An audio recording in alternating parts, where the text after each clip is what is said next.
folks, welcome to the channel Thinking Theology. I'm Don. I just react to songs, comedy reactions, and I do original content of theological topics. I don't espouse any hardcore view, dogmatic. I'm not dogmatic, but I do analyze arguments to see whether or not they make sense, whether or not the assumptions made within them make sense, or the basic premise of a theological thought or concept makes sense, and then I just bring in my varied thoughts. Anyway, Dan Sigurdsson requested that I do Wylie Hubbard's song Lucifer and the Fallen Angels. Wylie, a Texas artist, guy is just unique as can be. He's incredible and country artist. So I'm just going to get into it. I don't know this song, so it's a true reaction. I've reacted to a lot of Wylie stuff, but nothing as direct as this. And on my country music reaction channels where I've reacted to him, this is the first theological topic that I'm tackling based on the request.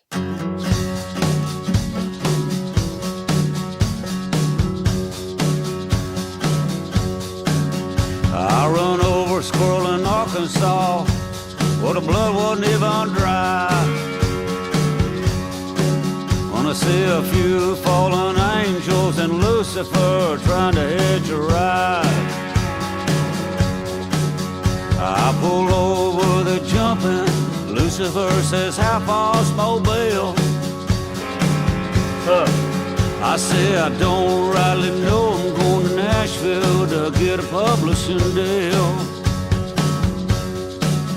And a fallen angel just like call me Lou. Lucifer said, now listen, don't take this wrong.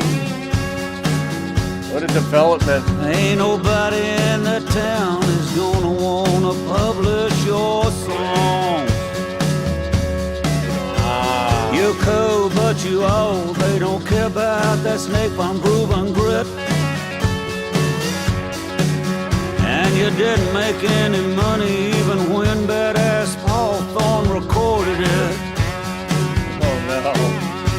And the fallen angels just ride. So I wonder for him if this is representing just the negative speak that we have in our head, as opposed to being an actual, say, fallen angel. I don't know what his view is. I have my own on this stuff, but it's always, is this just the negative talk he's got? We're like, oh, they'll never want your work. You're never going to be good enough. I said, that's cold. You're worthy of your reputation for being evil. Ain't no need to sugarcoat it, he said, unless you're in St. Patrick's Cathedral. Anyhow, how about it? You driving us down to Mobile. We'll pay for gas, buy your lottery ticket and a Tibetan prayer wheel. What a detail. And the fallen angel just lied. Might as well, I said, if you tell me about getting thrown out of heaven.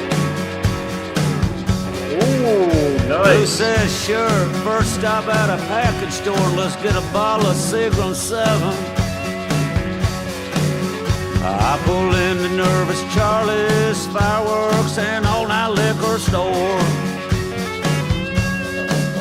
Lou gets out, pulls out a gun, puts on a ski mask and walks through the door. You knew that was coming. And the fallen angels just laugh.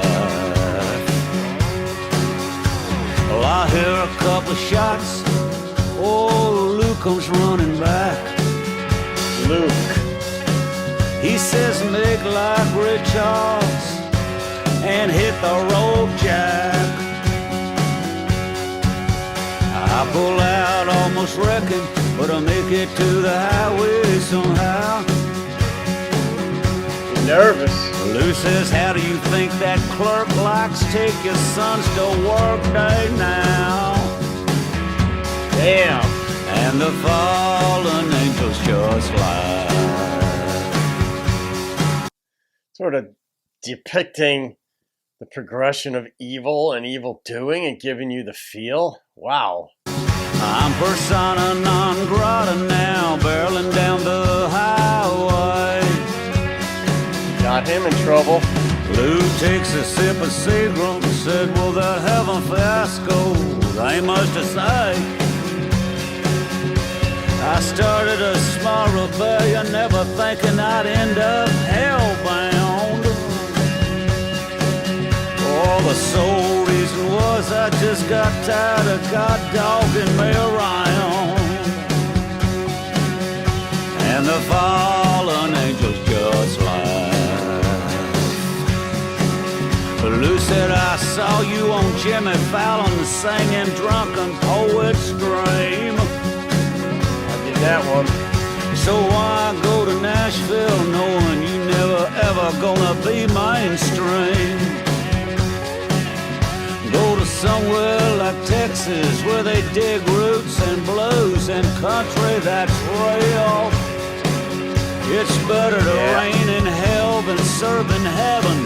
That's why I'm going to Mobile. And the fallen angels just laugh. And the fallen angels just laugh. And the fallen angels just laugh. That's nuts. Well, Ray Wylie's not mainstream, and Lucifer didn't want to be mainstream either, evidently, according to the song, and if I heard it right. But it's, I love the way he worded it about, you know, where, you know, Ray Wylie, the character in the song, wanted to know about Lucifer getting kicked out of heaven, and you know, Lucifer just said, well, about that fiasco. You're like, holy crap, what a way of wording it. I love it when people just are so comfortable wording things in their own way instead of over-spiritualizing it, but they make it very relatable. But the idea was that, yeah, I never thought it'd end up, you know, this way, being like bound for hell, but now he's on his way to Mobile, Alabama. I don't know why Mobile, Alabama. I don't know what the point was there. But the idea that, you know, Ray Wylie would never be mainstream when he went to Nashville, so you might as well just head to Texas, which is where he's from. That's where he's big on the Texas music scene. And the red dirt, that's sort of unique. He's sort of like a sui generis, like a being after his own order. He's like John Prine, Ray Wylie. They just are a different level of songwriting. And they just have different perspectives. They're comfortable in their own skin. You know, John Prine passed recently, but this is...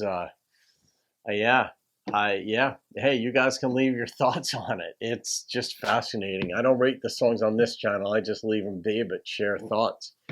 Yeah, when we do wrong, we have this penchant for saying, you know, offloading it. Oh, the devil made me do it. It's, well, then you shouldn't have listened. It was like there was one comedian, I forget, was it Sam Kinison maybe? But there's a comedian was talking about the son of Sam Berkowitz, back in, gosh, might have been the 70s, early 80s. He killed a bunch of people, and his part of his defense was his dog told him to do it. And you're like, oh my God, this guy's whack. But of course, the comedian, I think it was Sam Kinison, said, you know, how about this? Bad doggy. And it's like, yeah, like if somebody's telling you to do something that's wrong, how about no? That's the, you know, they put the good angel, the bad angel, you know, the devil spirit or whatever you call it, and then the angel on one shoulder. And that's sort of like the inner talk that we have with ourselves. Like, do we want to do things that are more socially acceptable or less socially acceptable? Murder is not socially acceptable. Don't do it. But anyway, all right, folks, there you go. Ray Wylie Hubbard. Dan, shout out to you, my friend. Have a great day. I'll see you on another video, and keep thinking theology.